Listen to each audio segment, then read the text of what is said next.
The Greater Centerville Historians organized in the year 2000. The purpose of the organization is to preserve the history of the Township of Centerville, Cleveland and surrounding area.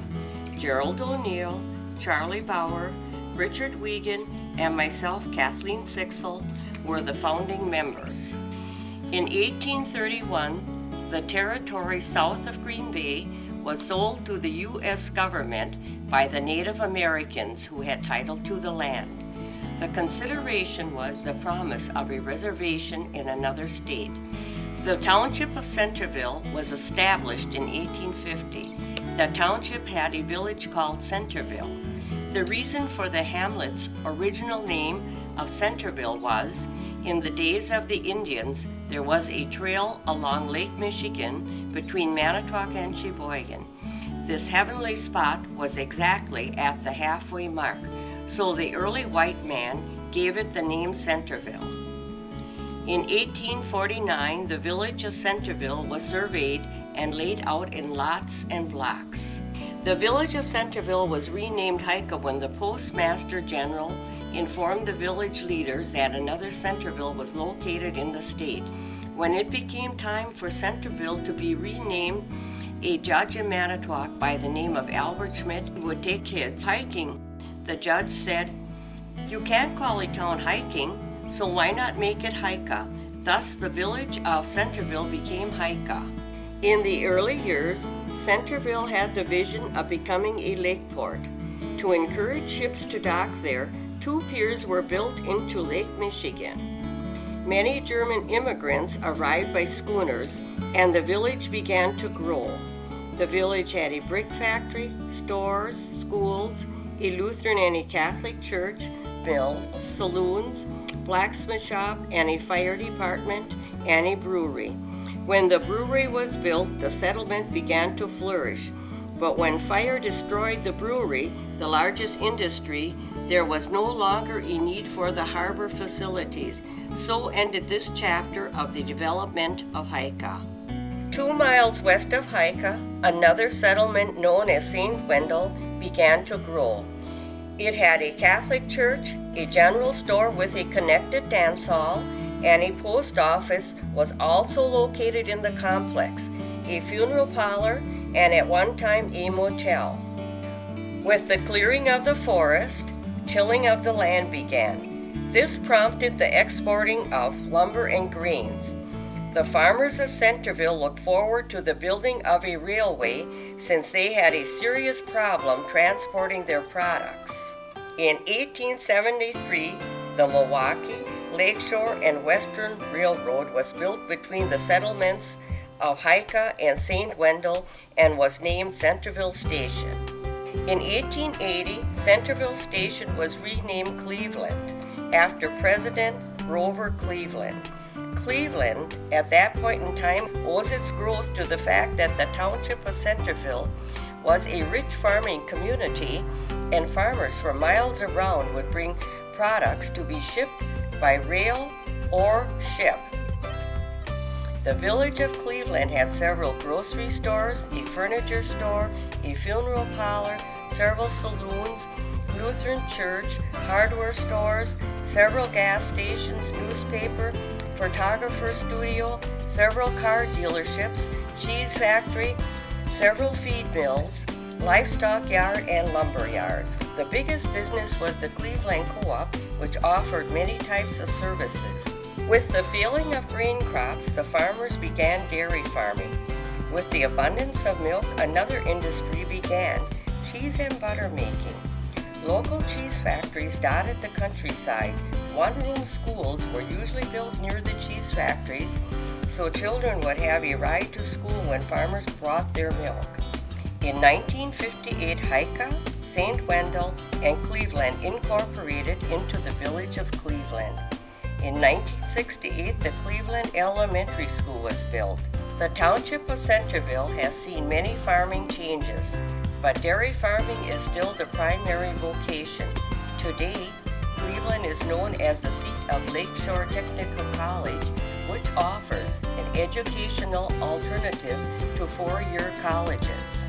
An ancient proverb states, When an old person dies, a library burns to the ground. These words were the inspiration for organizing the Greater Centerville Historians. We hope to preserve as many memories as possible.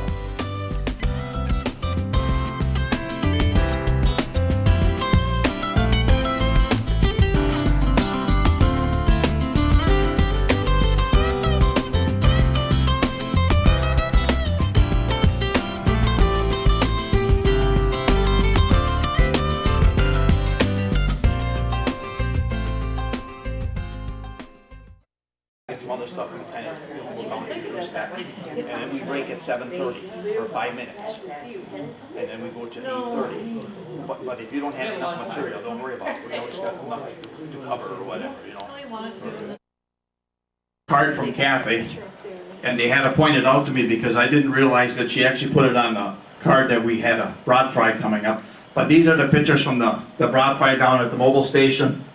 And I was hoping you could read the gasoline prices here, but last year when we had it, the gas price was $3.94, and this year was $2.49. So that made a big difference in the speed that we could sell out of our hamburgers.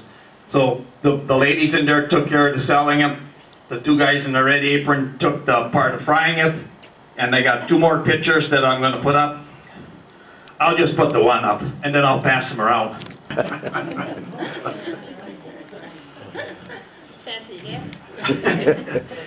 And like I said, I got a couple extra ones here and I'm just going to pass them around. And the other thing I got here, and I'm gonna go back in the outside room so I can read it.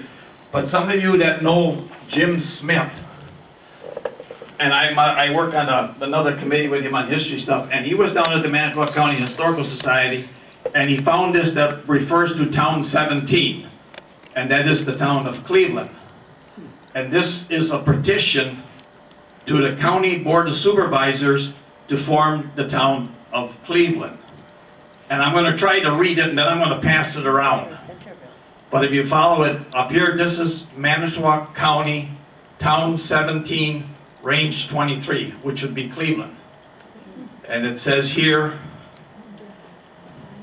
we, the undersigned citizens of, I think it's said town, do hereby petition to the county of, and this word is split, should be supervisors, to set the town of 17, and this is of, and that's not proper English, of from all other towns, and also fix upon a place to hold our first annual town meeting. Now this particular petition was not acted upon, and there's a list of names here, and I got one other sheet that I'm going to put up, and I only recognize 3 names on there. And I want to know if anybody else in this group would recognize some of the older names. And it's hard to read, but this is August Taple, Carl Wiegand, and Lutzy. Gottlieb, yeah, there was a Gottlieb Lutz. Gottlieb Lutz. And the rest of them, well, you know, I can't read script anyhow. It's pretty tough to read. Yaney on the bottom. There's a Yaney in the bottom? Oh, Yaney, yeah. I'm going to pass this around, so as the night goes on, just take a look at it. And then I would like you people to identify the names so we can write them down so they're legible. Charlie, this is for the 3. So this was the original, actually this is not the original. This is a copy of the original petition to the County of Supervisors to form this township. And it would be nice to know the names, and there's quite a few names on this thing. It really surprised me. What year was that? It was before 1850. And they couldn't tell me the exact date, but if you look at this, the size of the document wasn't very big. Not 18 pages. Just a little square thing up here, and up there in the script it does say petition for the town of Centerville, but there's some scribbling on there. It's probably a date, but we couldn't make it out. So I'm going to pass this all around, and if you know, just put a little pencil mark by the name, and then later on tonight we can get to that. Tom Price's mother-in-law left her home. They went through the papers, and she lived on the other side of Two Rivers near Francis Creek. They came across this slip, a receipt from Pytel's store, and it says 6 gallon of gas. Did they have a gas pump? No. No? What kind of gas would have they had? Maybe just kerosene. You know that it would have said 6 gallons gas, $2. It's a, no, it's isn't it a GO or something like that, huh? No? $2 worth of goods? Huh? Goods Or goods? That's abbreviation. Groceries. Abbreviations, maybe 6? or groceries? Groceries? Groceries, yeah. But I thought it was interesting, right? And then we have another photo to identify, but I think it has to recognize it on that side of the room. You can't see it from this side of the room. You can't see it. This room is in the way. Oh, we'll put it up again after a while then. Evidently, it's Cleveland. The Miller's Tavern.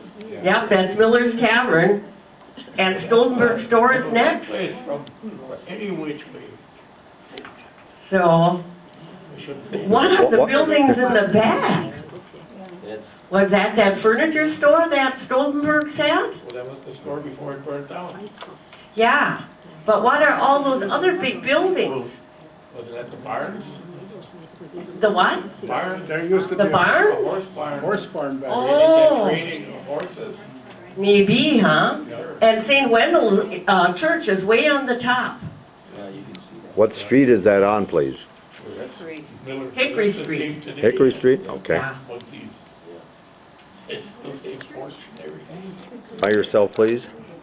Right Fred ahead. Jacoby. Yes. All right, well, there are barns, a couple of barns there. I see about 3 at least. Okay. And likely they were, like, most of them were, maybe all of them gone by the time I was growing up. Because this was the empty corner to the left of this front main building here. The way I look at it, that was where the bank was built then. Oh, And I think that was around 1909, right? And- See, that's what I don't know. Yeah, 11, somewhere's in there, that's when that was built. But, you know, people wanted to build houses, so barns probably got torn down. And it's got some log houses up, a log building up there too. thank you. But what would Thing, I also got the Schmidt's directory from Manitowoc County, 1899 to 1900. And I just copied the pages that refer to St. Wendel, Cleveland, and Hika. So there's names on here, and it also tells the business that we're in case that would help you to identify some of the names. I'll just pass that around. And Jerry would like everyone to stand, and we're gonna do the Pledge of Allegiance to the flag, and then we're gonna go into our regular introductions, and then we'll have Vern give us a little talk. I pledge allegiance to the flag of the United States of America and to the republic for which it stands, one nation, under God, indivisible, with liberty and justice for all. We can be seated. Okay, we have a young lady here this evening, and she's going to start us off with our July meeting, I guess, and she'll identify herself, and we'll go for introductions. Good evening, everybody. It's so nice to see everybody, and I want to thank everybody that supported our broth fry. It was a success. We sold out at about 2 o'clock, right? We were done, and then we had to clean up. And we took $500 and some in, and now I had to pay Charlie $200 for getting the brats and the buns. So, but thank you very much, and I also want to thank Beatrice O'Neill and Cheryl Bauer for helping, and particularly Charlie and Jerry for the fine job they always do in setting up. And Irene also. Oh, yes, Irene. My gosh, you know, she takes the money in. She's our money lady, and it's been such a blessing to have her. Yeah, so. We don't have many rules. We ask that you raise your hand when you want to say something so Jerry can go over there so we don't miss any of your valuable information, and state full names. So, Okay. and I guess our guest has just stepped out for a moment. I'll go find it. Yeah. Okay, well, we'll go anyway on the intro. Okay, my name is Kathy Sixel, and it is July the 12th today. Okay, and And it was about 72 degrees, a beautiful day. okay, and where are you from? I'm from Newton, Wisconsin. I live on County Trunk X, going to Okay. School Hill. Thank you. And who do you have here, please? Janet Miller, Loretta, Wisconsin, or Hika when I'm down here. Okay, very good. And who do you have here, please?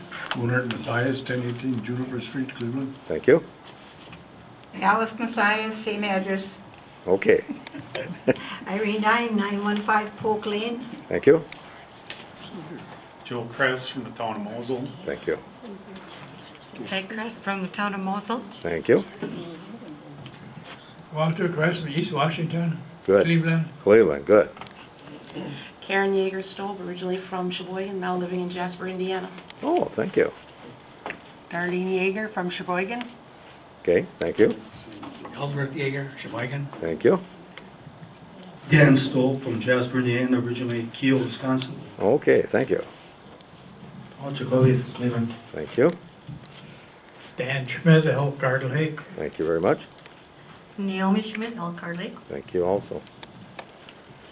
Selma Vogel, Cleveland. You had to talk into there. Selma Vogel, Cleveland. Thank you. Edith Litzy, Cleveland. Thank you. Audrey Ertl, St. Nazians, and I hate to correct Kathy, but I think it's the 13th of July. She said the 12th. There you go. Thank you. Rick Beiersdorf, maybe. Thank you. Carl Ziegler, County Trunk XX, Mimi. Good. Thank you. Marie Volan, town of Sheboygan. Thank you. Frederick Jacoby, Manitowoc, but I have a comment about the date. On that side of the room, it's the 12th, but on this side, it's the 13th. Okay. So I never knew this, but it's probably the international date line. That could be the problem.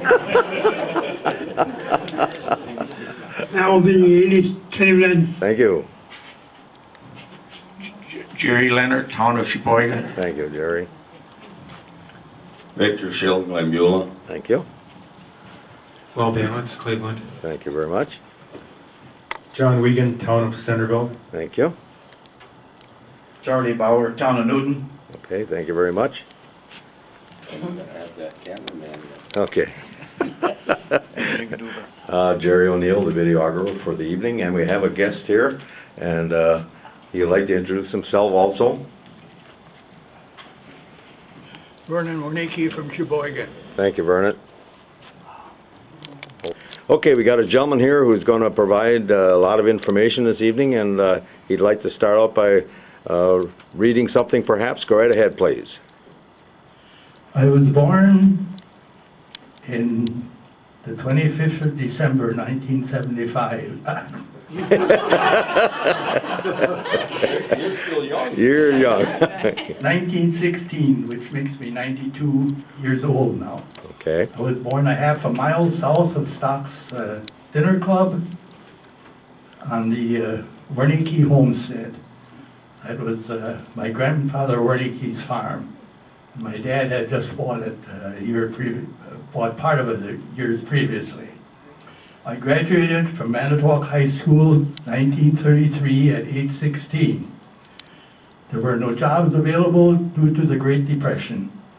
So I worked for my mother's parents on the farm for a year. Then the daughter of a family living close to us came over to see my parents and said she knew of a job if they wanted to take me there so that people could talk to me, because she was a maid for a Chicago family at Elkhart Lake. And this family was the Arthur Robb family from Sheboygan. They had a cottage for that summer right next to these people who were their relatives. Mr. Robb had multiple sclerosis. And when Mother and Dad and I went in there, I wasn't full grown yet then. I was about 3-4 inches shorter than I am now, and I was lucky if I weighed 140 pounds. So he took one look at me and he says, "That boy can't handle me." And my dad wanted to be sure that I would get a job so I could bring a paycheck home. And he said he's worked on the farm all his life, he's strong. Well, Mr. Robb says, "Come on over here and see if you can get me out of my chair into my wheelchair." So he showed me how to take a hold of him, and it was a struggle, but I got him on his feet. I got him turned around, I put him in his wheelchair, Well, he says, now put me back into where I was. So I did that. And he looked at my mother and dad and said, well, we'll try him out for a week. If he doesn't work out, then we'll call you and you can take him home again. Now, they were a very nice family to work for. The job description was really houseman and chauffeur. Like the Rice and the Walrus and all those families had somebody that did that. But they needed primarily for me to take care of Mr. Rob. But I did all the lawn work, and I kept the car clean, and I washed the windows and all those jobs that somebody would do. So when the maid washed, I had to carry the clothes out for her and things like that. When it was house cleaning time, I had to beat the rugs and help with that.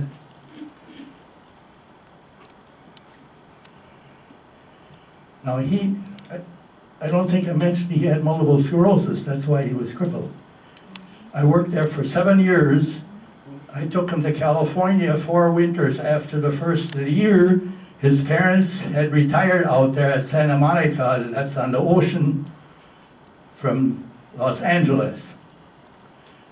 That's where I got to like the West and the national parks out there, because he let me pick the way we wanted to go. We, of course, always went the southern route. We didn't want to go through all the snow in the mountains. In the fall of 1940, when the draft was, I was number 29 on the draft list in Sheboygan. Now, anybody that enlisted, of course, pushed everybody else on the draft list back one. But it doesn't take long, and your number is right up there at the top. Mr. Robb got the draft board to give me 6 months deferment. He knew them, and he called them up and said, hey, you can't take that boy yet, you got to give me a little time to get a replacement.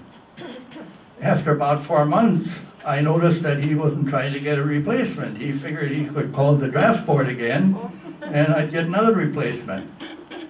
But the way Hitler was going through Europe, I decided I wanted to get in now and get my basic training out of the way and come back at the end of the year if necessary.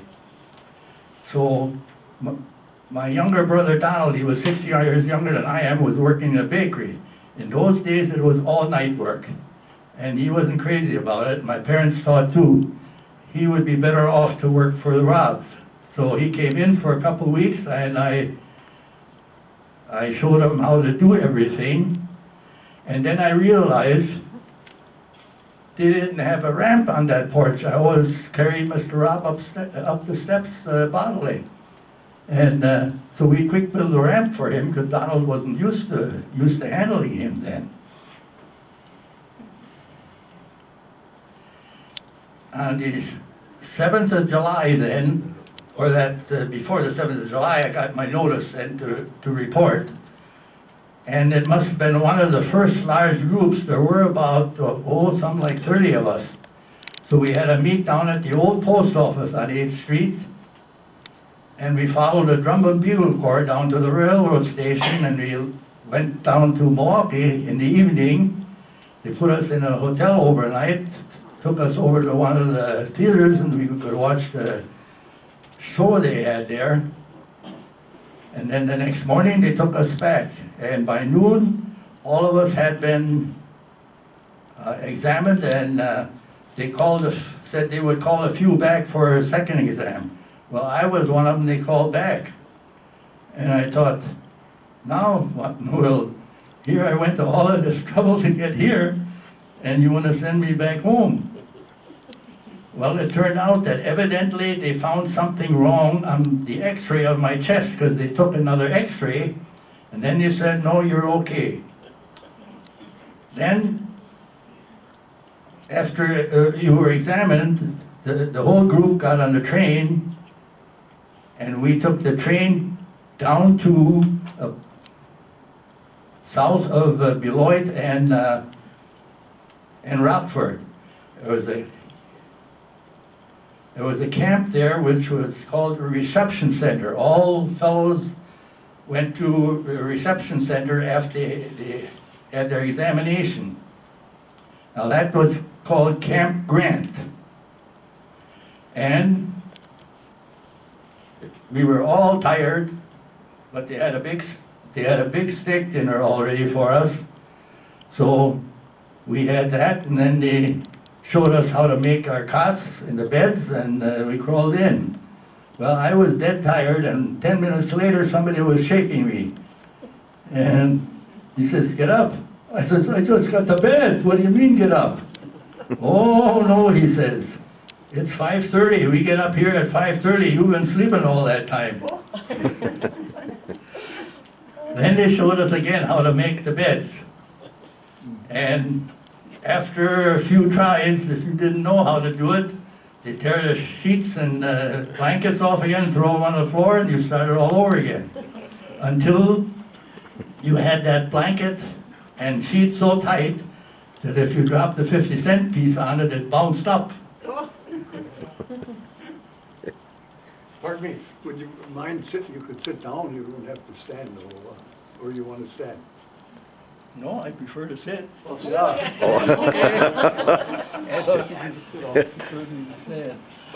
There. Sit down and I'll push you ahead. Thank you, Willard. Thank you for your comments. Can you all hear all right? Yeah, you're doing fine. Okay.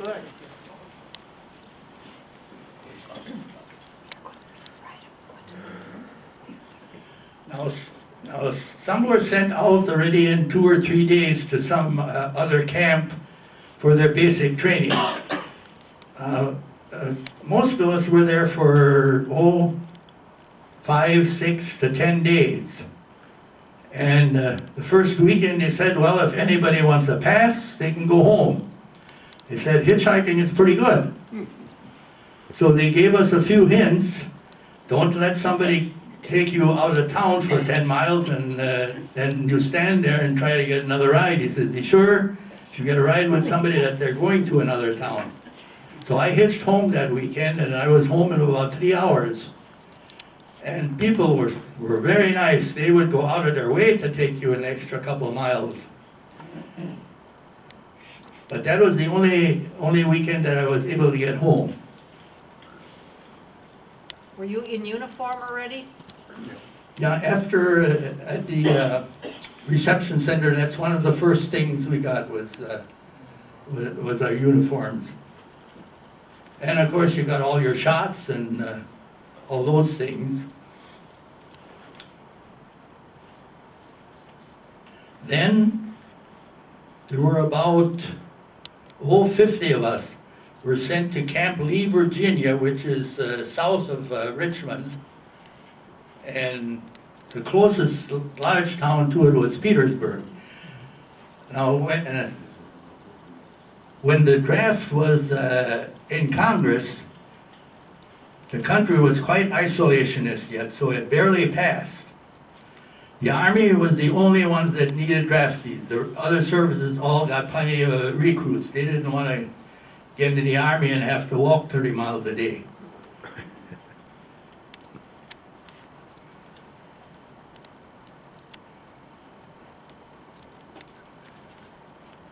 When we got to Fort Bragg, they were still working on some of the barracks and building different buildings there, but we had about 140 or so in our company, and they were in 4 different barracks. They give us all kinds of training in what a nurse would have to do, all the different kind of bandages you need if somebody has a broken arm or a broken leg or is wounded and all those things. And because it was kind of hot there and some of the boys weren't that interested in it, they'd fall asleep. One day we got a regular Army officer in to talk to us. And after those guys got to sleep, he raised his voice and said, "You better listen to what we have to say when we train you here. You aren't all going to be working in a hospital. With every company of infantry, there are 2 medics. And you are going to have to take care of those boys when they get hurt any time." And that was an eye-opener for most of us. because we had no idea that the medics went right over when the infantry got out of their foxholes and started to attack, that you followed them right along. I was there for 13 weeks of training. And then pretty soon, 2 different groups were sent to different camps, and all of a sudden, about 50 of us were told, be ready tomorrow morning. And we got sent to Fort Bragg, North Carolina. They already had 2 large hospitals there. They were working on a 3rd one, and were going to build a bigger one yet, because they would be getting a lot of the wounded that would be coming from the European theater, plus other hospitals all up and down the coast. They didn't give me anything to do for a couple of days, and finally I wanted to send my laundry out, and my name wasn't on the list yet, so I went in to see somebody and I said, I want to send my laundry out, but my name isn't on the list. And so he went and checked. Oh, yeah, somebody must have forgot about you. So then they put me on a surgical ward, and we were called ward boys. There was a nurse there that took care of all the patients, and we were the ward boys, and we did all the things that she needed help with. Well, I soon found out I wasn't a ward boy, I was a bedpan mechanic. That's what they called us. And of course, you know, you get a bunch of youngsters together, you always got some humor with that. So I worked on that regular surgical ward until they had maneuvers down in Louisiana. And when all the troops that, not all the troops from Fort Bragg went down there, but there were quite a few went down there. They were gone for about a month on maneuvers, and when they came back, there's a lot of them had hemorrhoids from sitting on those hard seats in the trucks. So the nurse told me, Vernon, you're going to have to shave all of them before we work on their hemorrhoids. So I learned how to shave bungholes. And there was very few of them that didn't holler, hey, get a decent razor blade. After about, I think 3 months, then I was put in charge of a venereal ward. Now that had a nurse only to give out medications 3 times a day. The doctor came in and checked them over, and then he gave me the orders to write on what treatment they were supposed to get, and I had to take them to the treatment room to be sure that they got there and got their treatment, not that they didn't goof off. I was on there for about roughly 2 months. Then I was transferred as dispatcher in the truck department. There we were in charge of all the trucks that were used at the hospitals, all the ambulances, nice Cadillac limousine for the general in charge.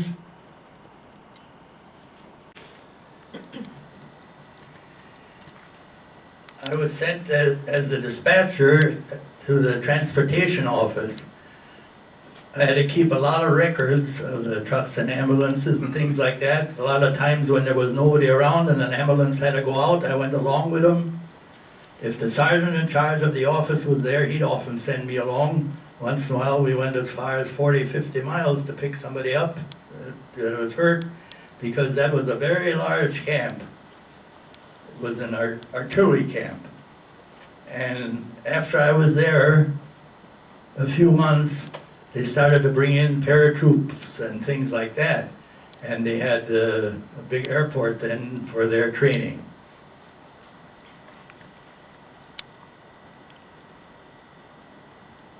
About, let's see,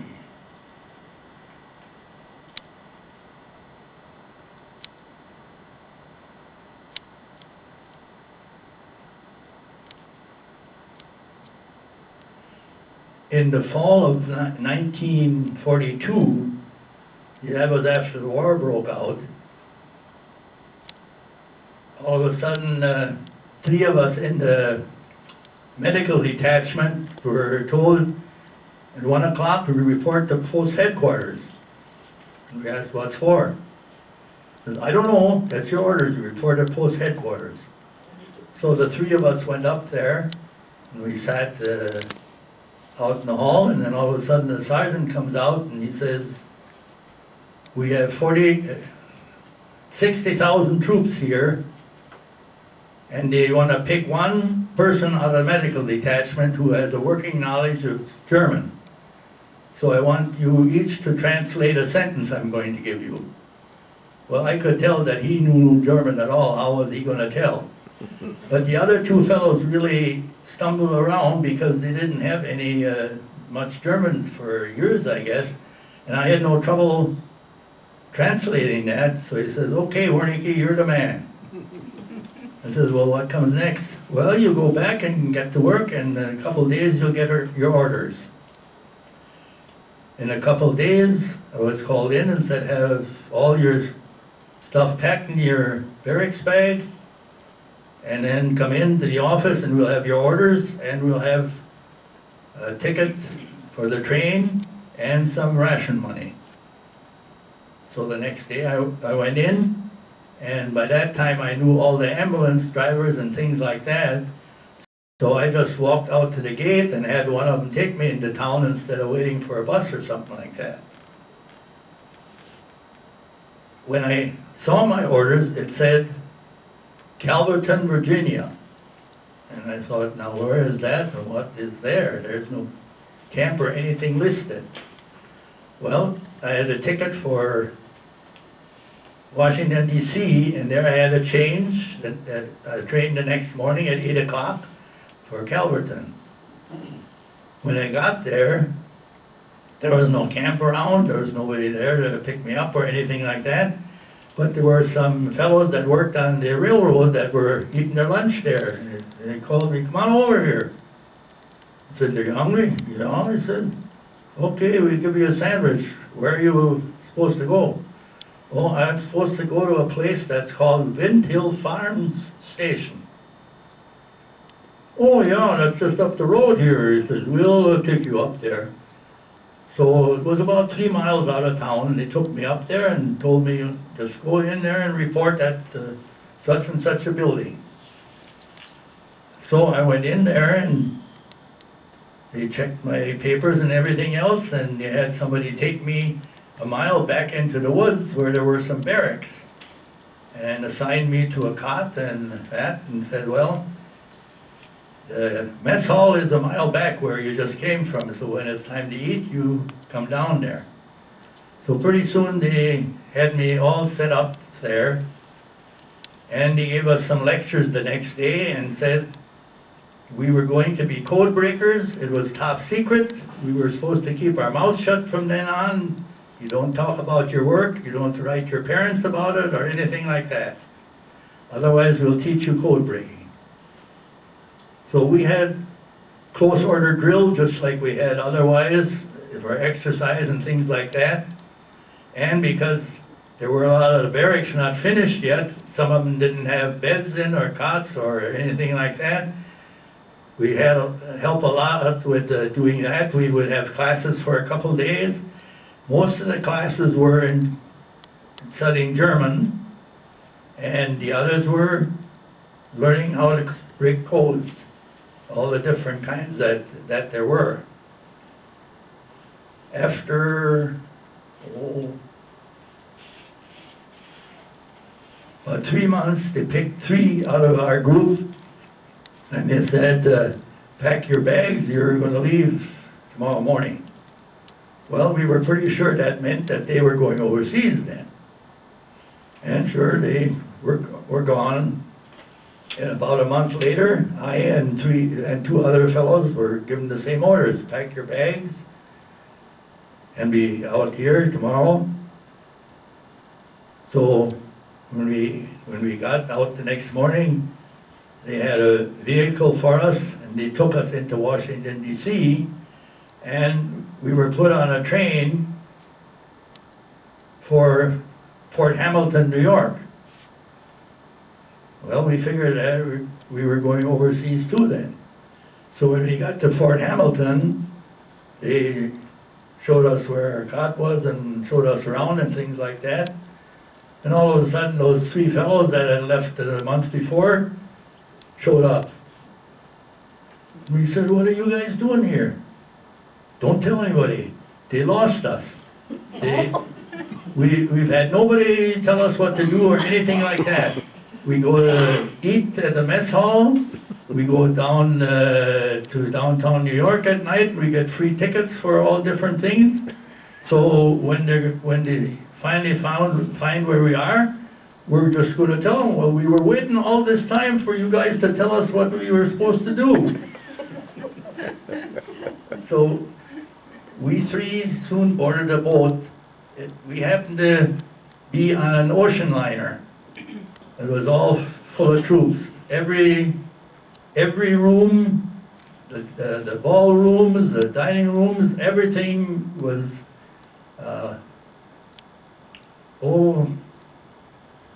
with the cots 4 high all the way through. But because we were a small group, and there were some other fellows that were in a small group, we got one of the staterooms, so we had our own bathroom, which was like pretty much of a break. Eating was done all day long. You were told when, at what time you were supposed to come to the mess hall. You got in line there, and they only were feeding about 100 fellows at a time. But you were in and out of there pretty fast. They always gave us a good big slice of bread, and we only got 2 meals a day. But I always saved my bread because I had some Limburger along that Mother had sent me before I got there. And there was another fellow that was German that loved Limburger. So one night we got out that Limburger, we started eating.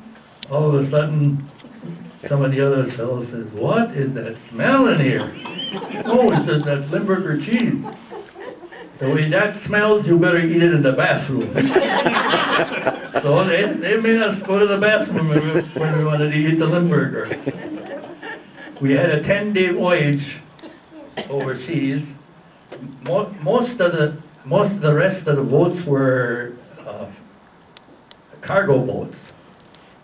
We had a couple of scares when they thought that there might be a submarine close, but they always would drop some depth charges, and that was usually the end of it. When we got to Casablanca, we went to a big camp where all the soldiers went, and there you were sorted out and sent by train or things like that to whatever place you were supposed to go to. And for some reason or other, they must have known that they were waiting for us there, because in a couple of days they said, "Tomorrow morning we take you to the airport and you're going to fly to Algiers." Well, there were only the 3 of us on that plane. That never made any sense to me. There were sure other fellows that they could have taken along. But we got to Algiers, and at the airport they called the 849th Signal Intelligence Service, which was the unit that we were assigned to. And soon they picked us up and took us about 15 miles inland. And here was I would say a nice big hotel. They had hot springs there, and then they had rows of what we call cubicles. It was like smaller than the old-time tourist cabins for some people that couldn't afford the hotel, evidently. And that was where we were. And we got the same lecture again about being top secret and so on. They said, "We're going to take you up to Tunisia where the fighting is going on," so you got in on the tail end of that. And in a couple of days, they filled a 2.5 ton truck with a bunch of stuff that they were sending up there for the fellows that were working there, and our barracks bags and things like that. And it took us a 2 days drive to get up there. We joined a unit which was working with the British to learn how to break codes. the British, of course, had been doing that for over 2 years already. So they showed us all the fine points, and a few days after we got there, then they said, well, now you're on your own. You take the same, we'll give you a copy of all the messages that we work on each day. You try to break them by yourself, and then we'll compare notes at the end of the day. Well, there were 3 fellows that had been with them for a number of months, and they showed us how you break codes. And pretty soon we were doing fairly well because of these fellows showing us all that, and they had learned all the fine points from the British. And we were there for 6 weeks, and then the fighting was over. But just before the fighting was over, actually we had radio operators who copied the messages. And they would always, if they had 3 or 4 of them, they would bring them over, or we'd go and pick them up or something like that. And one day, the messages started coming in fast and furious. And most of them were in plain language. And we thought, well, what in the world has happened now? So we asked one of the British what was happening. Oh, he says they're going to surrender now, so they're giving everybody a raise in pay. And that didn't make sense to me either. Who was going to give them a raise in pay? All of a sudden, somebody hollers, "Hey, Wernecke, you're a corporal, you ain't sergeant now." Here there was a German soldier by the name of Wernecke who was on one of those messages, and his name was Wernecke. And I didn't hear anything except that for about 2 weeks. They always wanted to know when I was going to go over by the Germans where I belonged.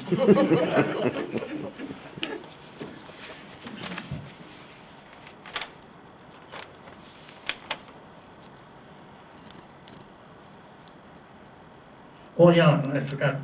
When we boarded the ocean liner, there was also a Lieutenant Litton sent with us. But because officers were always kept separate, we hadn't seen him until then. And the same way when we were on the plane, he went with us. And I guess I forgot this before. When we arrived there, the first thing they said, "Where were you guys? We've been waiting over a month for you." Well, then we figured out that was those other 2 guys. And I often wondered where I would have ended up at if that hadn't happened. Because I sure wouldn't have gone to that same unit, or not necessarily.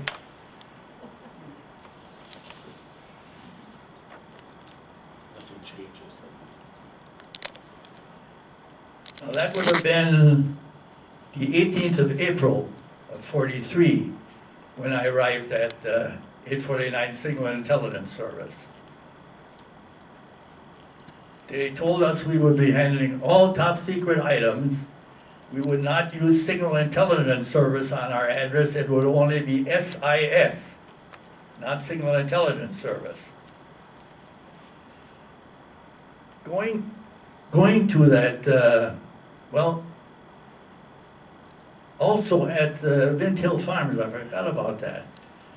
There were antennas all over the place there, and we couldn't figure out what that was.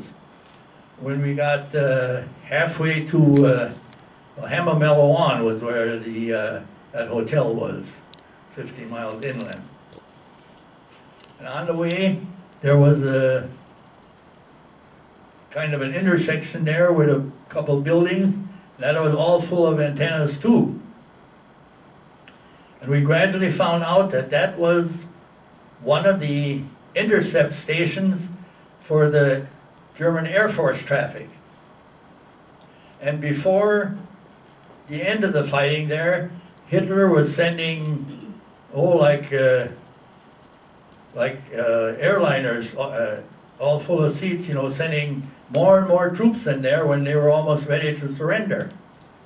And the Air Force was so good already that they would intercept those, and they had the code broken right away. They would let the fighter planes know that they were leaving from Sicily at such and such a time, so they were in the air waiting for them.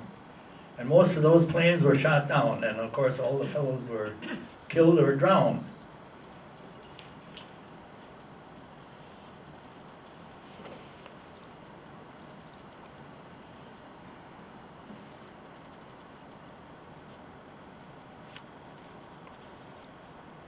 Now, one of the reasons that we were the first detachment to go, it's possible they had some in the Pacific theater already, but in the European theater not, was because after World War I, there was somebody was Secretary of State, and he found out that we were still reading all these messages from other countries, and he went to the president and said, "Gentlemen, do not read each other's mail."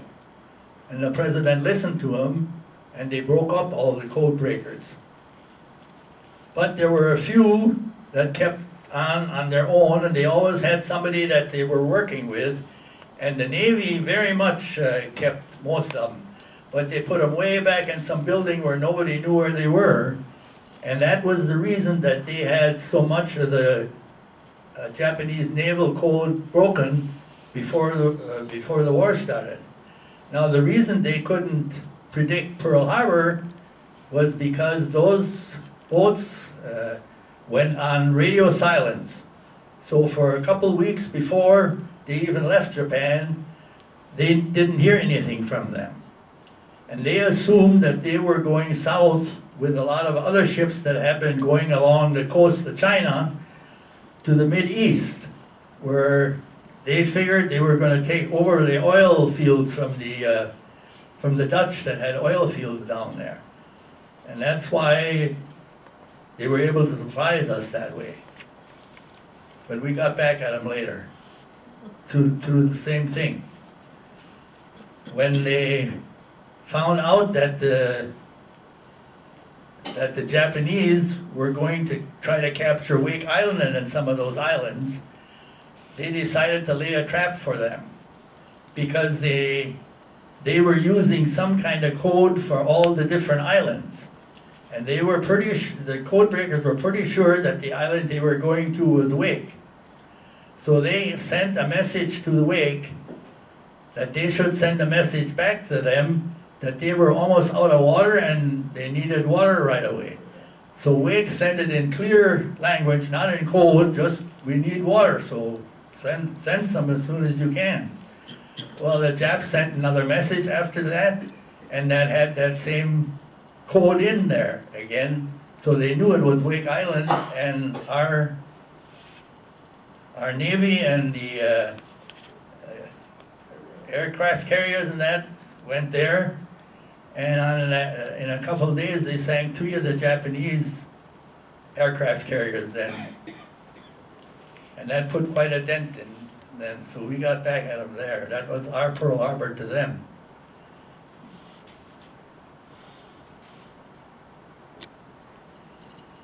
Now, after we were finished in Tunisia, we went back to Algiers at Melouan. We didn't know where we were going next. And all of a sudden, one day, a group of 50 from Mint Hill Farms arrived. A lot of them that I knew that had been there, and they were being sent over because they were going to form new groups. And another smaller group arrived a few days later. Then we were allowed to write home that we were in Africa. So I could write my parents that we were in Africa. I tried to send it through a little code too, but they didn't catch on. I told them they should check with my brother that I had met his friend Casa for Casablanca, but that didn't make any sense to him. Now, we were going to be going somewhere soon, and they broke up might say they just split the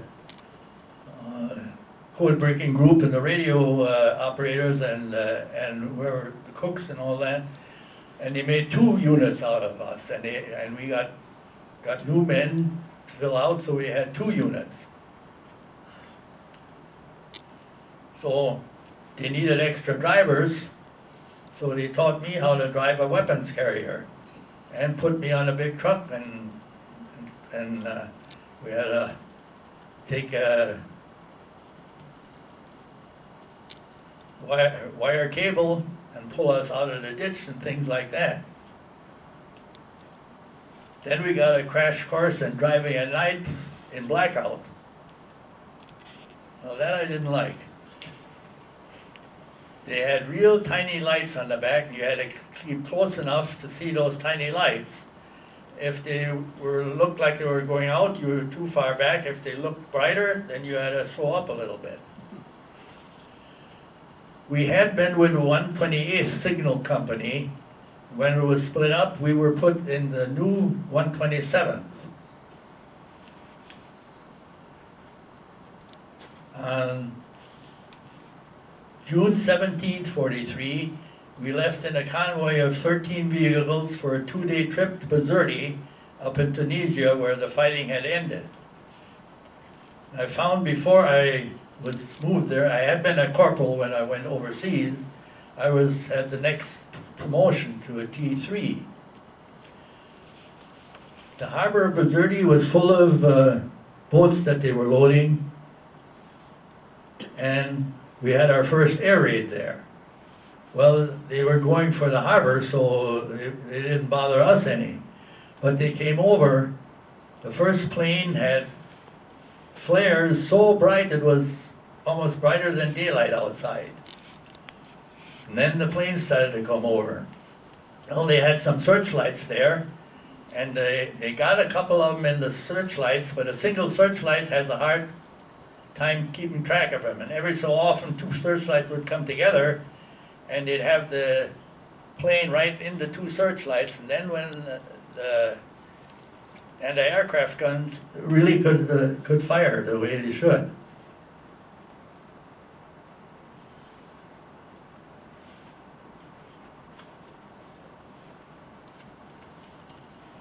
The invasion of Sicily took place on July 11th. And we had, I think, 3 or 4 times we were sent from you were always sent first to a staging area. And then you were not allowed to leave that staging area for anything. Because when your group went on the boat, you had to be there to get on the boat. We went down to the beach 4 different times. And each time we were turned around and sent back. The last time we went on, 10 of our trucks got on, and then they pulled us off again. But the 5th time, that was the lucky time, we got on. Well, we finally found out later in Sicily, Patton was the commander there, and he didn't think he needed anybody telling him what the Germans were going to do. He could take care of that himself. And that was one of the reasons we were always taken off and somebody else was put on. But he learned his lesson too after they broke out of the beachhead cross-channel invasion. I'll tell you about that later.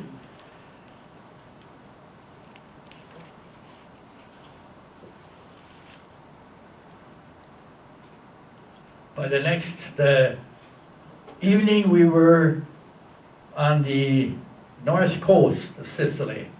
The invasion had been on the south coast. And Patton's Armored Division and the 3rd Infantry Division, which was one of the best infantry divisions we had. It was commanded by General Lucien Truscott. And he trained his people in Africa already until they could march 30 miles a day with a full pack, their rifle, and whatever else they had to carry. Anybody that couldn't make it was sent to some other unit, and they got new men in.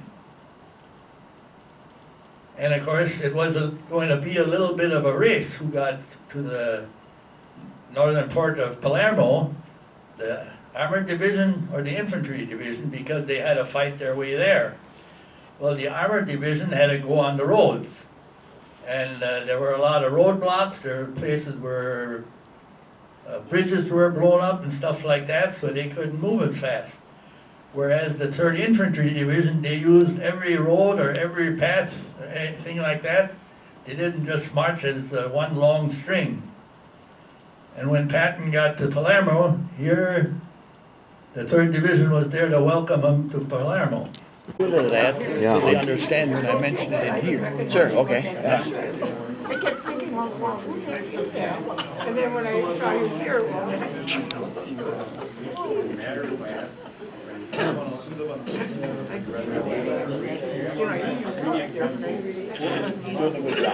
Otherwise, I could.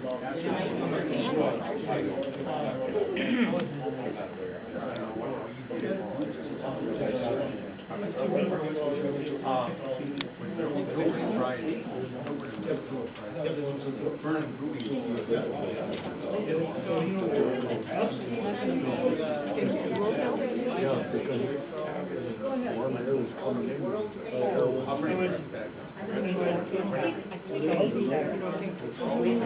this building doesn't finish from this.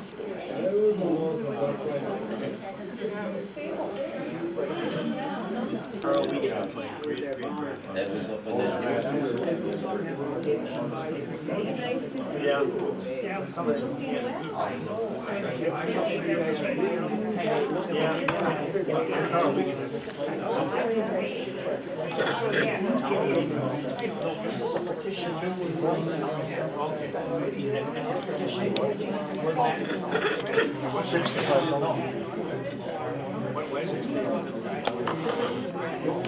We could. That's where he spends the rest of his time. And he would want to.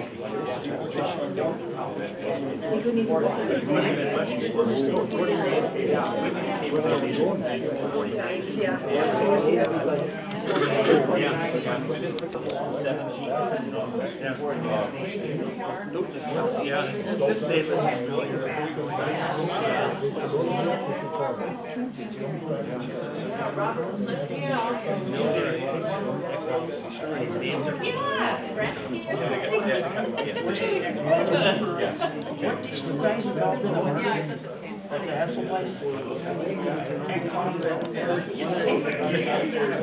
Board up here.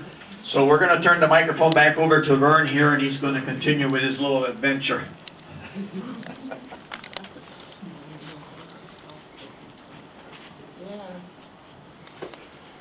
This first group here is what they call simple substitution.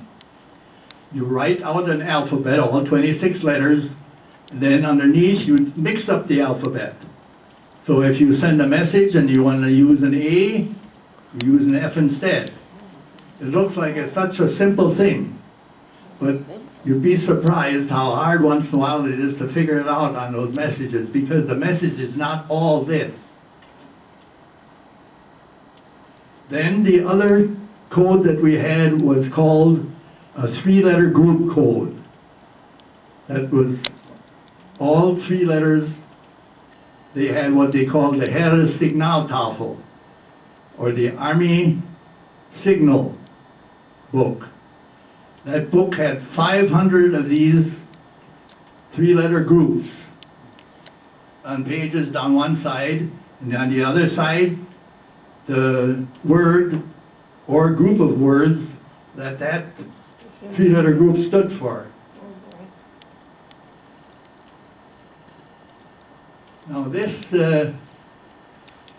is one of the best messages we like to get. It had only one 3-letter group, and it had this. Because that was when a German bunch of soldiers, a company or a battalion or something like that would send that message. It usually meant Standort, or our headquarters, and then the town that they were in. Or if they were fighting and they were pushing us back, they would tell where they were so that they had pushed us back to that town. Only they were retreating most of the time. So we always got where their new headquarters was. Then we could give the Air Force that information and they could try and see what big building there was that they were occupying and try and bomb them there. This is a much more difficult code. That was used in larger units. We were with a corps. A corps had anywhere from 2 to 5 divisions in it, depending on what the type of fighting they were going to do. An army was with 2 or 3 corps, and this type of code was used in army. I'll have to show you this after a while. I just wanted to get this mixed alphabet and the 3-letter group in, because that's, I'm going to...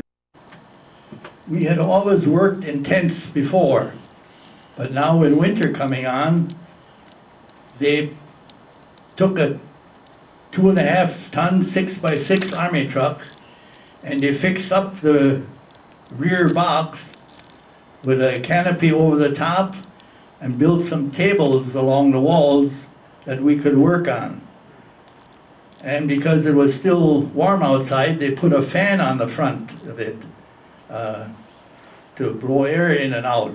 But because we had to work under blackout conditions at night, we always had to turn that fan off at night, and it was like a Turkish bath in there then. So one of the fellows got the idea of building a box around the fan with only an opening on the bottom where no light could get out.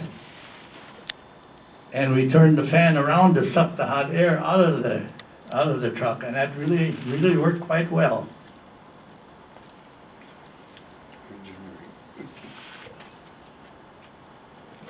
Now, after the invasion of Sicily was over,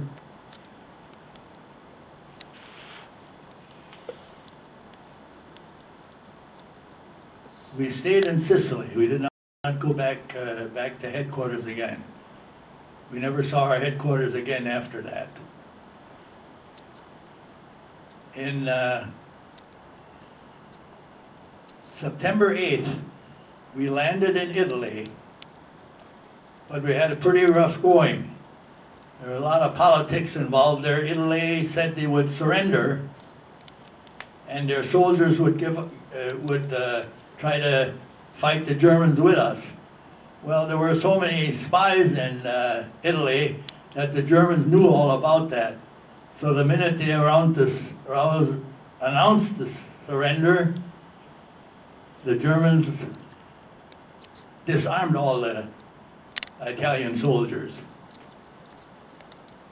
And there was a little bit of a mix-up too between some of the generals too. But we got ashore all right, but they had an armored division waiting to counterattack and try and throw us back. And for about 4 or 5 days, it was pretty tough going. They dropped some extra paratroopers in different places. And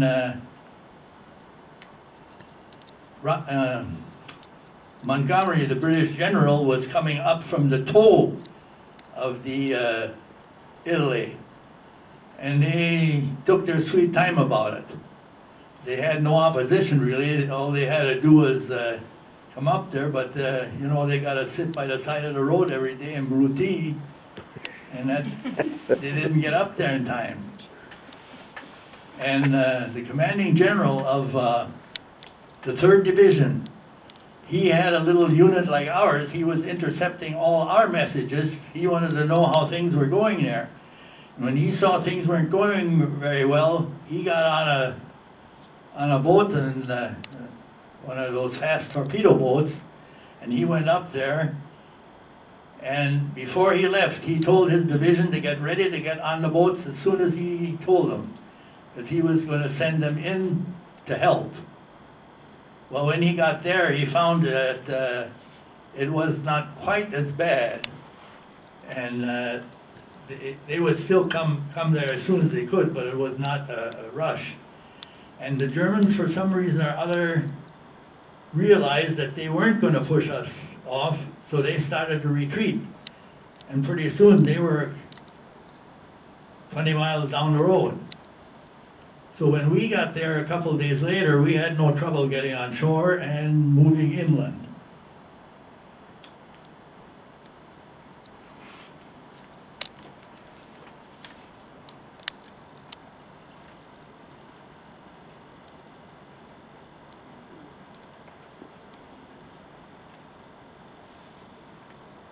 We landed at Salerno, we landed near Paestum.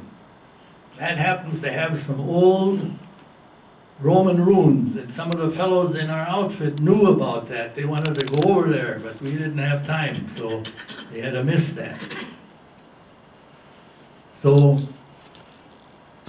we left the beach and went about 15 miles inland, and we set up our radio trucks and antennas and all that. We set up our ice staff truck, and we pretty soon had a very active unit. It was the 103rd Erforschungsabteilung, which is the 103rd Reconnaissance Unit. And we found that they were going all over the front and sending messages from all over. And pretty soon we had our hands full. We couldn't decode them as fast as they came in. And we worked on that for, I would say, 3-4 weeks. And then all of a sudden, we started having trouble. We had a lot of the 3-letter groups already with the correct German behind them. And we'd have a group in a message that absolutely did not fit the word that we had for it. And of course, some of the fellows were pretty sure that they had gotten the correct translation, and others were sure that it was not. It was what they thought it should be. They almost got into a fight over it. And that kept on for any number of days. Most of the messages were okay, but every so often we'd get one that didn't make sense. And all of a sudden we got a call from G2. Now G2 is the Corps Intelligence Office. They've got G1, G2, G3, and G4 for different offices that they have and what they do. They said they wanted our top officer to come down. And he went down there, and they showed him that they had captured a messenger, and he had a strange looking map with him, and they wondered if we were interested in that. Well, the officers looked at it and they said, well, they sure would like to try to figure out what that map was for. And they, of course, questioned the messenger, and through the talking to him, they found out that he had no use for the captain that commanded their unit. So then they really tried to get more information out of him. The officer came back with the map, and we all looked at it, and it seemed to be like one of our civilian maps. In other words, they had their way of, with letters and numbers and things like that on their own maps too, but this had a different sort of system on it to show from right to left or up and down as to where a particular unit was. And we gradually figured out that that's why we couldn't read some of those messages. They were using a different kind of code on the outside to show the locations. And then we all of a sudden realized we had not gotten any Standort messages for some time. We always were wondering, well, why don't they send one of those where they're at? And they used this other map and the kind of messages to send that. Well, we thought they can still do that. We can maybe figure it out with this map now. But in a couple of days, they had a whole new code. And we had to start from scratch again. And that's always the danger when somebody gets captured with something like that then they change the code. Well, of course, we knew now what type of messages they sent and where they sent them and from what units and things like that. So we right away started getting breaks into the code, and pretty soon we had almost as many words already as we had before. Then it was getting pretty cold already. It was quite mountainous now where we were. There were passes through the mountains, and the Germans had fortified those with concrete pillboxes and all other kinds of like trees cut down and all kinds of piles of stuff that it was hard to go through. And that meant that we would not be able to push them back in winter. And they, of course, didn't attack anymore then, so there we were looking at each other for a while. But you can't really quit fighting in winter either. So our generals made some new plans, and they captured a few of the hills and things like that. And now we were pretty close to the casino. That had a big Catholic monastery on top of it. And the generals all thought the Germans were using that as a lookout for artillery and things like that. Now the Germans insist that they never did. Even after the war, they said they never did. But it had rained so much in fall and was muddy all over that the tanks had to stay on the roads, and then they're a good target for the artillery. And all of a sudden, we got rumors of it moving again. We couldn't figure out why. Well, then the rumor came around we were going to be pulled back and we were going to invade Yugoslavia, which was on the east across the part of the Mediterranean. And we wondered what in the world we would be doing there. Well, that was just to throw the Germans off, because all of a sudden we pulled back.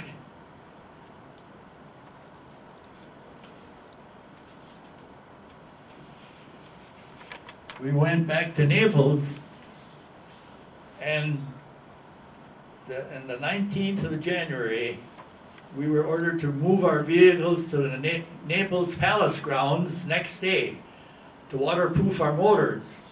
Well, why did we have to waterproof our motors? Well, we got on some LSTs, that's landing ship for tanks.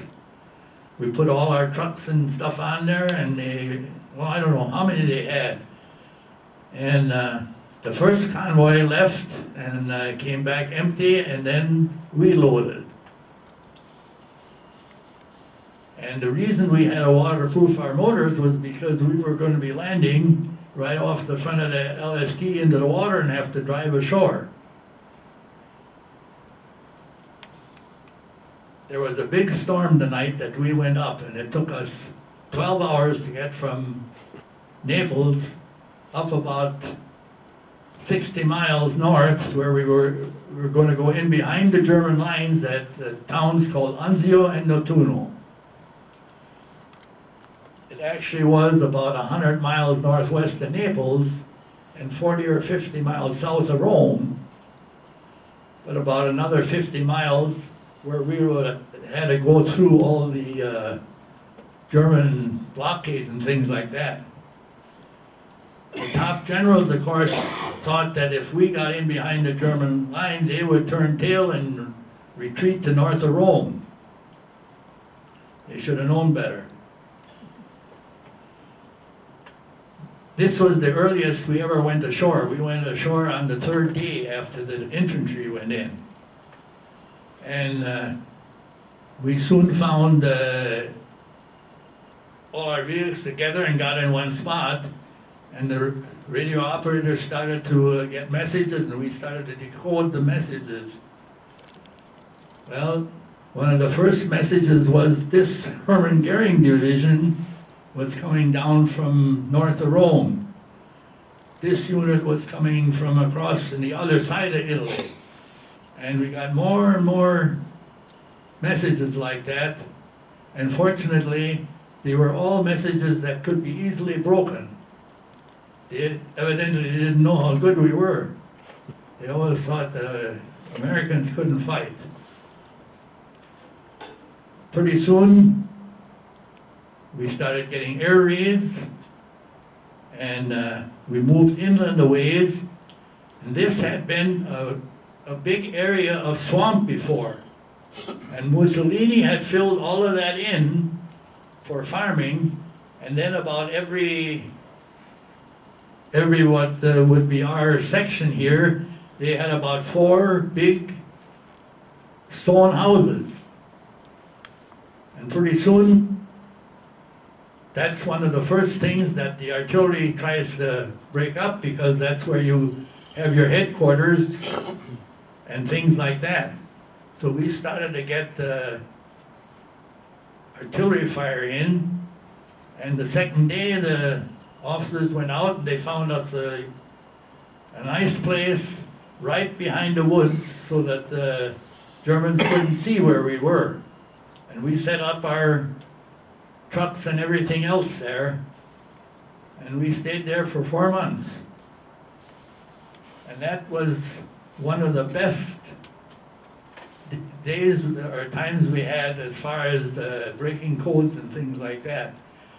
The Germans brought more troops down to push us off than what we had there. We were trying to get more troops there, but it always took some time. And they had wanted to have us load trucks for more ammunition and food and things like that, and drive them right off of the LST on shore and have empty trucks go on again. Of course, the top commander said, no, we don't do things that way. So for a long time, they had to unload everything by hand onto trucks and then take it in. And the Germans were always attacking the harbor. And they were finally realized that if they didn't do the way that was suggested originally to put trucks on there and drive them right off, they would soon be losing all their boats, because the boats had to stay in the harbor too long. About the 7th of February, the Germans felt they had enough troops to push us off. So they began strong attacks. We had already dug ourselves foxholes and things like that, so we wouldn't get artillery. If we got artillery fire, we wouldn't be hurt. But then they brought a railroad gun down, and that began firing into the harbor. Well, that thing had a range of 20 miles. None of our artillery could reach that. And we'd sit out having our lunch or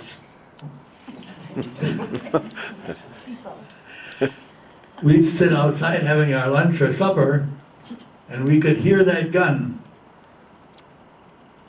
so far away. You could not barely hear it, but you would hear a loud boom. And by that time, the shell went high and then came down. If they fire so far, that shell has to be in the air quite a while. And right after we heard the boom, we could hear the and that was the shell coming down. Well, if you hear a shell, you know it's not going to hit you. The one that hits you, you don't hear. And they were firing always on the harbor. The Air Force tried to bomb them, but they would occasionally get a good hit. But they also had that that railroad gun outside of a tunnel. So when they had fired off a bunch of shots, they would right away move it back into the tunnel. This kept on for most of the time that we were there.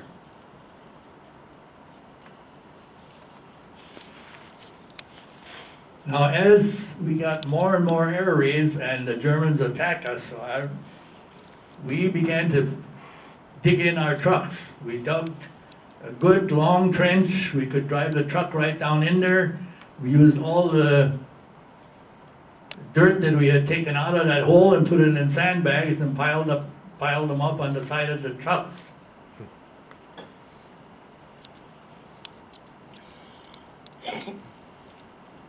On the 15th of October, during this time when they had that heavy attack on, at 5 o'clock in the morning, we had a terrific half-hour air raid.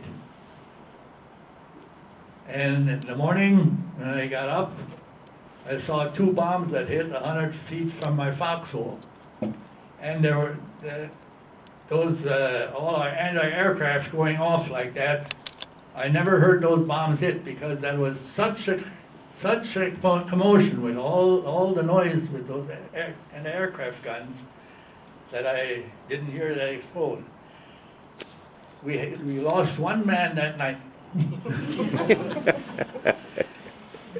We lost 1 man that night. If he had been in a foxhole, he would have lived. But he was one of those guys that thought nothing can kill me.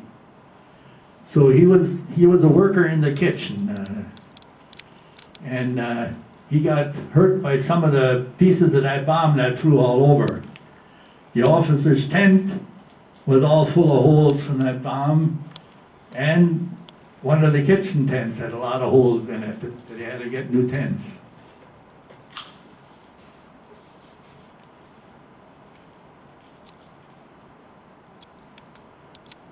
For some reason or other, we always got messages. We thought that the Germans they usually use the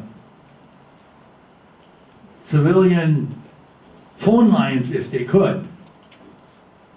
But they didn't seem to use them here, so we got a lot of messages. We were busy every day.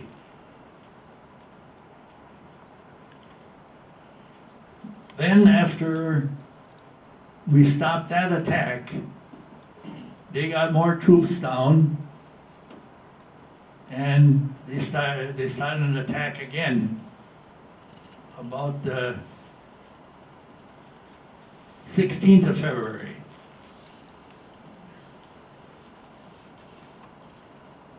And this time they did better than the first time. The heaviest attack, by noon, they were close enough that we could hear the machine guns in the front lines already. And because we were not supposed to be captured, because they did not want the Germans to know that we were doing this, even though they figured we were doing it, naturally if we had been captured, they would have tortured us until we told them how well we were doing with their messages. So they warned us that if the Germans came any closer, we might have to all burn everything we had there and get on a boat and get back to Naples again. Well, about that time they realized that the top general was not doing his job real well. So General Truscott of the 3rd Division commander, they appointed him assistant corps commander. Well, he found that all the corps generals, they were all in Naples in wine cellars down below the big buildings, so they were safe there. So they told General Truscott there would be a new attack the next morning, and they didn't know if they would last. He's doing a great job of talking about the days of fighting, and he can continue right at this time. Go right ahead, please. They asked General Truscott what he thought they should do. And he said, well, I'm going out and I'm going to check with all the other division commanders and see how they're doing. So he went right up to the front lines and he talked to all of them. And they said, well, they hoped that they could hold out for a couple more days because they felt the Germans were more tired than our troops were because they were always on the attack.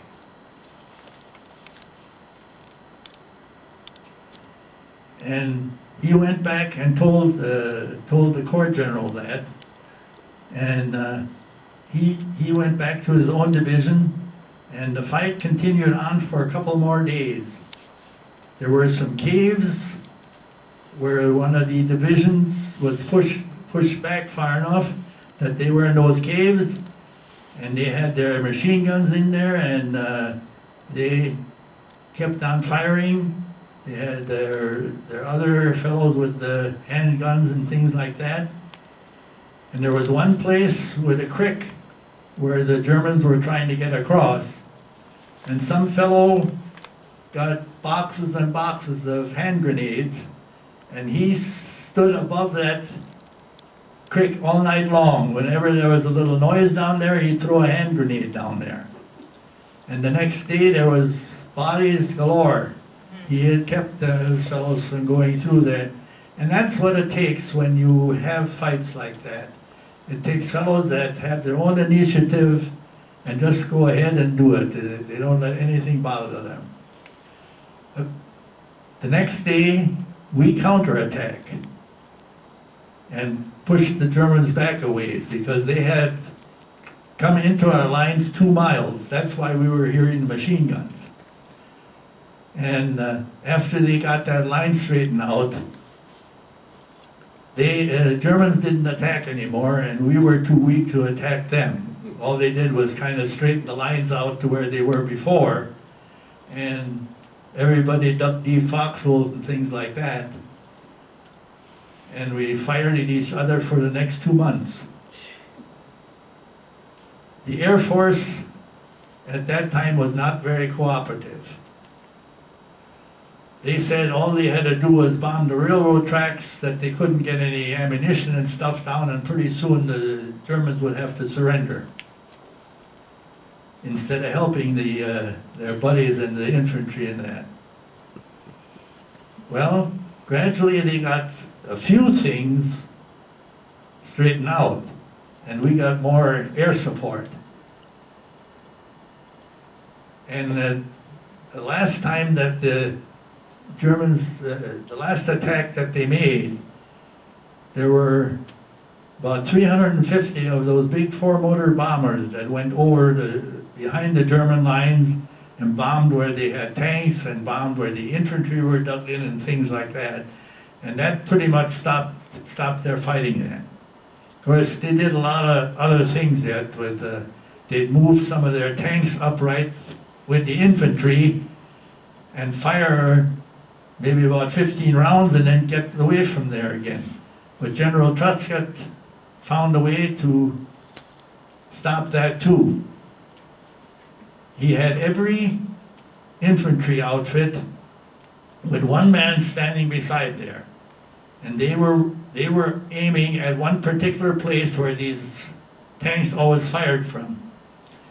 And the minute the tank would fire, this guy would pull the lanyard and fire the first shell, and by that time the other guys were there to put in more shells. And in about 4 days, you didn't have them come in there anymore because so many of those tanks got destroyed.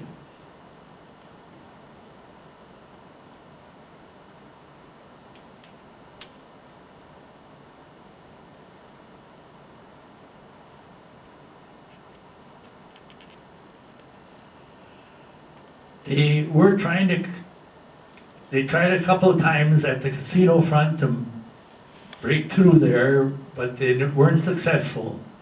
So they decided, well, all we can do is wait till spring when it gets dry and the mud is gone. They brought in a number of British troops from their colonies, like we had a division from New Zealand. They had some from the colonies in Africa. And that's, so pretty soon they had a lot of troops down there. We brought a couple divisions over from the States yet. Oh, because we were on the end of the beach yet, you couldn't go to town at night or anything like that. We had to make our own fun. And we had a fellow that started a little newspaper. And just of the news of the different fellows in our company, and jokes and things like that. And he was somebody we called Foghead Bergstrom, because he always walked around like he was in a fog. He always talked kind of foolish and that. And we, with the I staff, we would type out 3 or 4 copies of that paper, and then we passed it around. Well, then they got the idea, they wanted to set up a bowling alley. So they went out and got sticks of wood that they could, big enough that they could use for that, but then they didn't have a bowling ball. Well, he found a good-sized chunk of wood, and he was starting to whittle that into a bowling ball. But he got it too close to the fire once, and then he got a hole burned in the side. So when you were bowling, there was only one way that you could throw that ball if you wanted to have a strike.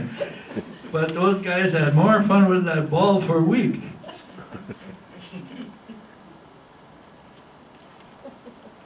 Then there was a time when there were a lot of dud shells coming in from the German side.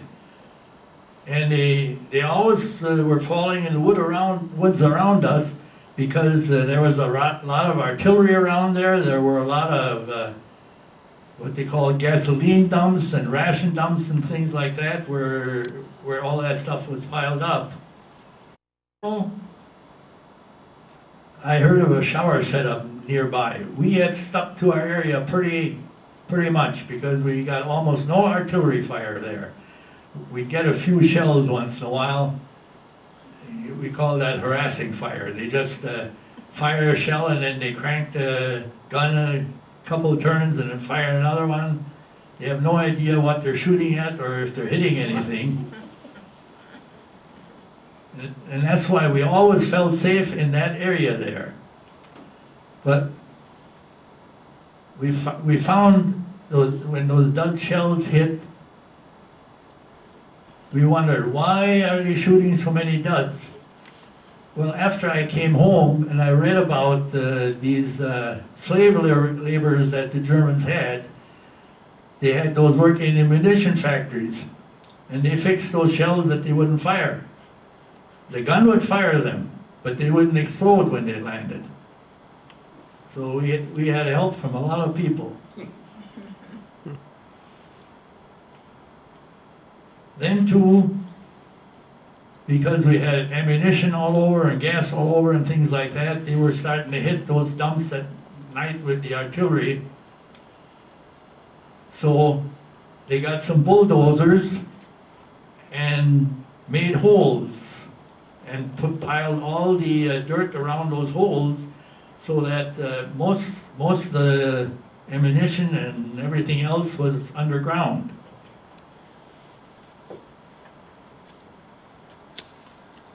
And one night they were shelling the ammunition dumps right around us, and they kept us in our foxholes for over an hour. And the next morning we found that one from the railroad gun had landed between my foxhole and the kitchen. And that time nobody was hurt.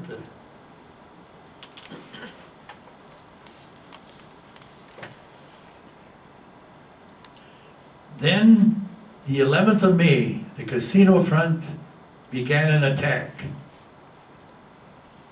And the 23rd of May, then we were supposed to attack. So we attacked in the direction that we were going to get in behind the German troops that were retreating from the casino beachhead line.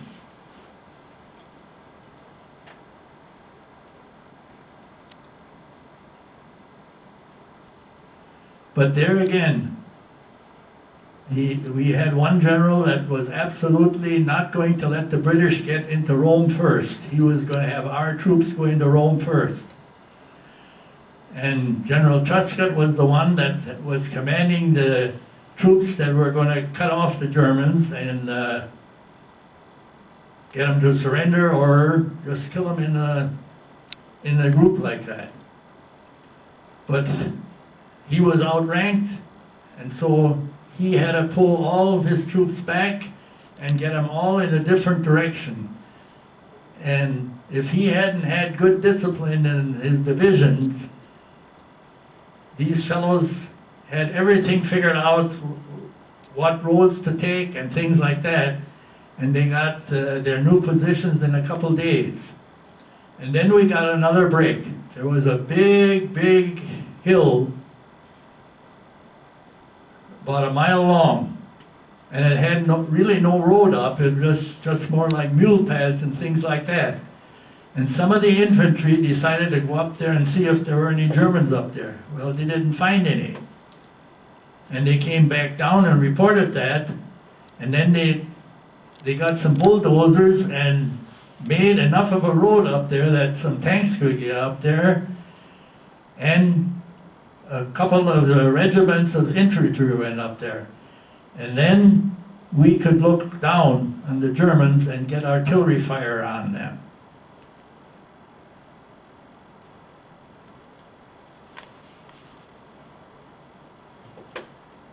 And in a few days, they gradually were pushing the Germans back, and pretty soon it looked like wouldn't be long, we would be in Rome.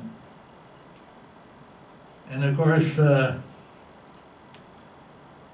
that general that wanted to be in Rome first, he always had an extra jeep along with some photographers and with newsmen and things like that, so he always got his picture in the paper, name in the paper, and things like that. And there was one newspaper man that was by himself, and he was with General Truscott in his division. And he wanted to go back and be with General Clark, who was this guy that had all the newspaper men and things along, because he wanted to be there when they entered Rome. So General Truscott said, "You stick with the 3rd Division, and you'll be in Rome first." And they had some tough fighting the next morning, and all of a sudden the Germans started to retreat. And he went in with the first tanks, and he went to all the hotels, and he signed his name in the hotel register and all the hotels to prove that he was the first newsman in Rome. And now, you may have heard this saying, Kilroy was here. That was something when troops came into a new town, there was always that Kilroy was here. I don't think they ever figured out who the one was that did all of that. But it was always some of the first troops that went in, and they kept on going. But that's why he thought of that, and he just put his name in every hotel register. And a few days later, we were able to get on the outside of Rome, and because the Germans were retreating so fast, in a couple of days we were 75 miles north of Rome. And all of a sudden we got orders, turn around and go back to Rome. Another corps was going to take our place, and we were going to go someplace else again. We didn't know where. So we went back to Rome. The 3rd Division and the other divisions of 6th Corps also went back, and the 4th Corps took over where we were. And the sad thing that happened was the day we captured Rome was the day before D-Day, where they went in from England to France.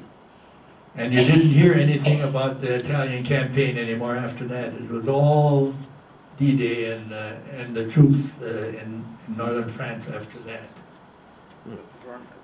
we got time now, so we're gonna have to put an end to your story, Okay. okay? Can I have the microphone for just a minute? We're going to continue this, I think, next month because it's pretty interesting. And I got a question for the group now. Everybody was listening to Vern Pete. Can you tell me what day he was born? December 25th. The Christmas Day. He was born on Christmas Day. Isn't that fantastic? Best Christmas present my parents ever got. I'm not conceited. A deduction too. Maybe the worst. Does anybody have a question for Vern here? Because we only got a couple of minutes left here, and we like to go around again to okay. I'll hand the mic over. Janet Miller, Hika. I'd like to know how these messages, what form were they in? Morse code or verbally, or how they came? The oper- You can speak into the mic. The operators all use Morse code. We had to also use Morse code because there was a lot of static, and the Germans always tried to be on the same frequency as the music station. So our operators really had tough times once in a while and we could then tell if a three-letter code was not what it's supposed to be. We could tell if they missed a dot or a dash somewhere or something like that. So we had to know Morse code too. I was gonna ask you, at one time, was this over in Germany or was this in the Philippines, in Pacific, where they had Indians speaking to each other and they could talk? English, I mean, their language, and the Germans couldn't figure it out, or was it Japanese. Japanese this was, huh? Okay, I was just wondering which one it was. I know, when I was in, I heard about it and I didn't know which one it was that there was this Japanese They were one. all in the Pacific. Okay, thank you. Okay, we got a gentleman here who's going to answer the question about codes. Go right ahead, please. The Indians did not use the code, they just used their own language, even if the Americans couldn't understand them. And of course, the Japanese, it drove them crazy. Okay, very good. Charlie Bauer, I got one more question for Vern, and then we're going to wrap it up. Vern, how do you remember all them dates? I was in service, and half the time I had no idea what day it was or where I was. Yeah, that's right too. I've had a diary since 1937. Wow. And those 4 little lines, they brought back a lot of stuff.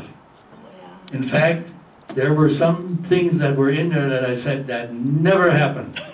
But I knew it happened, I had just so completely forgot about it. Very good. Paul's got a question back there. Frank's got a question. Okay, we got a question pertaining to some No, language. we have an answer. It We was have the Navajo language, I believe. Oh, it was a Navajo language. Yes. Okay. Paul, you got something? What rank was he by now? Oh, that's a good question. Okay, I got a gentleman who has a question. Go right ahead, please. Yeah, what rank were you by this time of the war? Okay, thank you. Okay, a question on the floor pertaining to rank. Go right ahead, please. I was a corporal when I went overseas. And I received this, a T3 rating, which is the same as a sergeant rating, only it's a technical rating. Then I got staff sergeant, and before the war was over in Germany, I was master sergeant. Okay. But that's the breaks when you get in early. Because when I went overseas, I outranked most all the fellows that were there. And so whenever a rating came out, I got the next rating up, and so I ended up with that. Okay. Thank you. I also have a question for you. I'm Kathy Sixel, and I want to know how many years were you in the service in all? 4.5 years in all, and 2.5 years overseas. Okay. Okay. Wind it up, Kathy. Okay, I want to thank Vern for the most interesting story ever, and I think we should give him a round of applause and a standing ovation. Wonderful.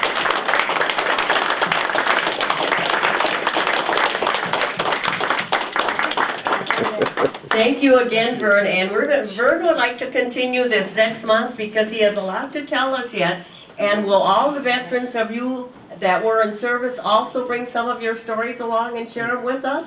I think that'd be very interesting. And we are going to meet August 10th again, the second Monday of the month. So that'll be it for tonight. See you next month. And Kathy Sixel. Janet Miller. Thank you. Lord Bias. Thank you. He did an excellent job. You'd never think he was 92. No, I know. Irene Dine. Thank you. Joe Cross. Thank you. Peg Crest. Thank you. Walter Kress. Thank you, Walter. Karen Stowe. Thank you. Darlene Yeager. Thank you. Ellsworth Yeager. Thank you. Dan Stoll. Thank you. Paul Jacoby. Thank you, Paul. Dan Schmidt. Thank you, Dan. Naomi Schmidt. Thank you, Naomi. Selma Vogel. Thank you, Selma. Edith Lindsay. Thank you, Edith. That's always the hot spot there. Audrey Ertl. Thank you, Audrey. Rick Firestone. Thank you, Rick. Carl Ziegler. Thank you, Carl. Marie Boland. Thank you, Marie. Frederick Jacoby. Thank you, Fred. Melvin Yeni. Thank you, Melvin. Jerry Leonard. Thank you, Jerry. Victor Shield. Thank you, Victor. Will Banwitz. Thank you, Will. John Wiegand. Thank you, John. Oh, I'm Charlie Bauer from Newton. I'm Vernon Wernecke from Sheboygan. thank you.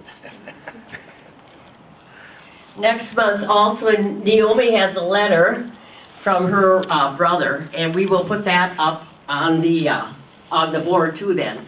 And it was in German, and she has translated it into English. From a prisoner of war.